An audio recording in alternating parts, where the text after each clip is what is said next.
গল্পের নাম লোভী ফলওয়ালা। সকালে গ্রামের হাটে বেশ ভিড় জমেছে।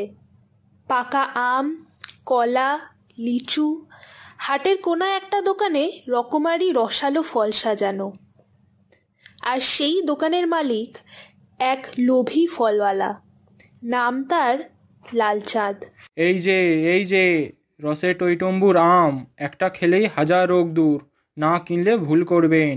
লালচাঁদ, একটু ফল দেবে বাবা, আমার নাতনির জন্য। রিনি খুব অসুস্থ, টাকা পয়সাও কম, কিন্তু মন ভরা আশা ও দুয়া নিয়ে এসেছি। এ দোয়া দিয়ে আমি দোকান চালাবো? ফল কিনতে টাকা লাগে দাদু, গল্পে ফল মেলে না। কাকু, একটা লিচু দাও না, মা বলছে তুমি খুব ভালো মানুষ। ভালো মানুষ? আরে আমি তো সবচেয়ে চালাক মানুষ। লিচু চাও? আগে পয়সা দাও। রিনির চোখে জল চলে আসে। বুড়ো মশাই পাশে বসে হাঁপাচ্ছেন। সবাই চেয়ে চেয়ে দেখছে, কেউ কিছু বলে না।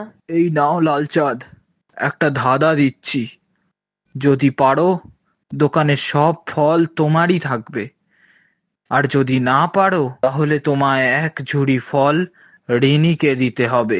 আরে এই তো খেলা আমার, বলো ধাঁধা, আমি তো পঞ্চায়েতের মাথা। জল ছাড়াই সাঁতরে চলে, মুখ নেই তবুও কথা বলে, ভিতরে ভরলেই শান্ত হয়, বলো দেখি কি সে হয়?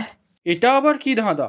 মাছ তো নয়, হাঁসও নয়, মুখ নেই তবুও কথা কয়। কি হবে এবার? পারবে তো লালচাঁদ? দাদু, ওটা তো মন। মনই তো কথা বলে, মন শান্ত হলে সব ঠিক হয়ে যায়। লোভী ফলওয়ালার মুখ শুকিয়ে যায়। আজ বুঝলাম, সব সময় টাকা বড় নয়, দয়া, বুদ্ধি আর ভালোবাসা, এরাই সত্যিকারের ধন। পয়সা হারালে কিচ্ছু যায় আসে না, মনুষ্যত্ব হারালে সব শেষ হয়ে যায়। বন্ধুরা, তোমরা কি কখনো কাউকে নির্দ্বিধায় সাহায্য করেছো, নাকি কখনো লোভ করে ভুল করেছো? ভিডিওটি ভালো লাগলে লাইক, শেয়ার আর সাবস্ক্রাইব করতে একদম ভুলো না।